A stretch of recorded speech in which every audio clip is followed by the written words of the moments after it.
No, इससे पहले कि हमें खाएं इसको कुछ देना पड़ेगा। शाबाश की तरह जिसके सामने खाने के नीचे ये ड्रैगन ये खाना, ये खा लो, ये लो, ना खाना, ये खा लो, ये बड़ी मजे की टेस्टी है, ये ऐसे करेंगे तुम पूरा ही ले लो। तो छोड़ दो, हमें ना खाओ, इतनी मजे मजे की चीजें पड़ी हुई है, वो खा ले, हमें क्यों खा रहा है?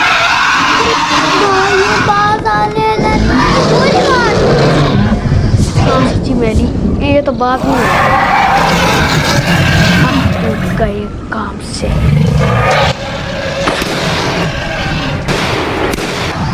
मर गया। यूसुफ को याद करके हज़रत याकूब जो थे उन इतना रोते थे, बहुत ज़्यादा दुख से रोते थे। यूसुफ अलैहिस्सलाम कुएं में रो रहे थे, तो फिर अल्लाह ने उनको कहा, यूसुफ दुख ही मत हो, तुम एक दिन आएगा जिस दिन तुम अपने भाइयों के सामने खड़े होगे और तुम उनको याद दिलवाओगे कि उन्होंने क्या तुम्हारे साथ किया था। हाँ, वहाँ से एक काफिला गुजर रहा था उस कुएं से, उस जंगल से पार होके मिस्र से आ रहा था, तो उन्होंने देखा कि वहाँ पर एक कुआं है।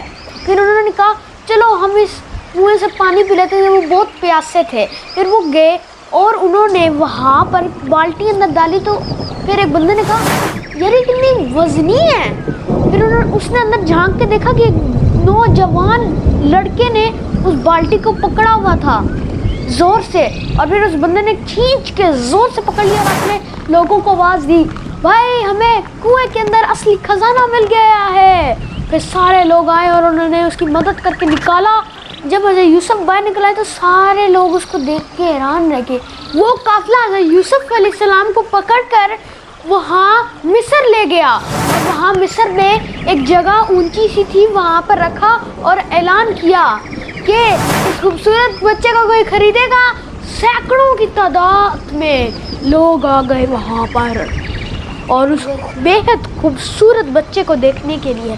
फिर वज़ीर आला जो थे, जो सबसे ऊंचे वज़ीर थे, उन्होंने आकर उस खूबसूरत बेहद खूबसूरत बच्चे को ख़रीद लिया और उन्होंने वादा किया कि तुम मेरा कभी भी भरोसा ना तोड़ना और मैं तुम्हारा बहुत अच्छे से ध्यान रखूँगा। उन्होंने अपनी बेगम ज़ुलेखा से कहा कि ज़ुलेखा तुमने यूसुफ का बहुत अच्छे से ध्यान रखना है। उनके मालिक का क्या नाम था? अजीज़ अली। उनको पता तुम्हें, उनको पूतीफार भी कहते थे। पूतीफार किसको? वो जो अजीज़ थे। अली तुम्हें पता है जो ज़ुलेखा थी ना, ज़ुलेखा वो हज़रत यूसुफ का बहुत अच्छे से ध्यान रखती थी और उनसे बहुत प्यार करती थी, क्योंकि हज़रत यूसुफ थे इतने ज़हीन और इतने खूबसूरत के कोई भी उनको देखता ही रह जाता था। और जो उनकी दीवानी भी हो गई थी। हाँ, जो उनकी दीवानी हो गई थी वो। जब हज़रत यूसुफ बड़े हो गए, बहुत खूबसूरत जवान बन गए, तो ज़ुलेखा जो थी उनकी इतनी दीवानगी हो गई कि वो अपनी दीवानगी को कंट्रोल ही ना कर पाई। फिर हज़रत जो यूसुफ थे ना, उनको जो ज़ुलेखा थी ना, हज़रत यूसुफ को बुलाया अपने कमरे में और उनको पकड़कर उनसे दोस्ती करने की कोशिश की, पर यूसुफ ने इनकार कर दिया, क्योंकि यूसुफ जो थे एक पैगंबर थे। फिर हज़रत यूसुफ अलैहिस्सलाम दौड़े दरवाजे की तरफ।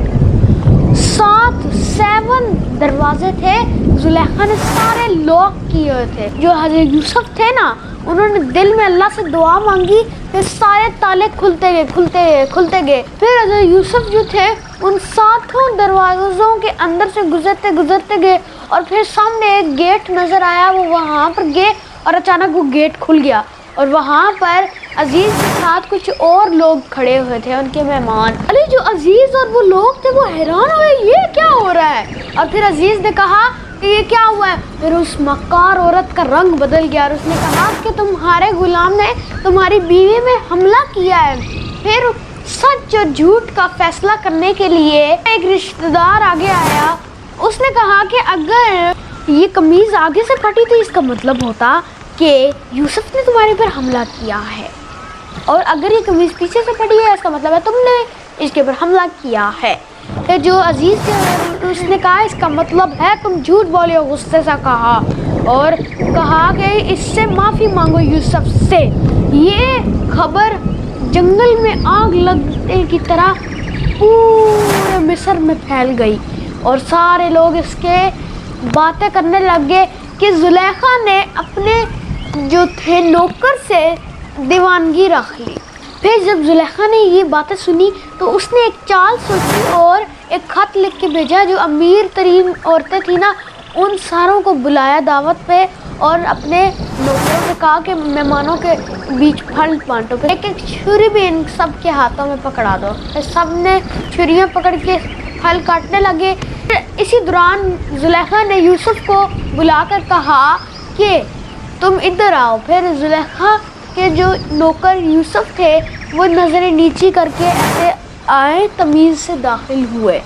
ساری عورتیں ان کو دیکھتے رہ گئیں اور ان کو پتہ ہی نہیں چلا کہ وہ اپنا ہاتھ کاٹ، ان کو یہ بھی نہیں پتہ چلا کیونکہ وہ ہپنوٹائز ہو گئی تھی۔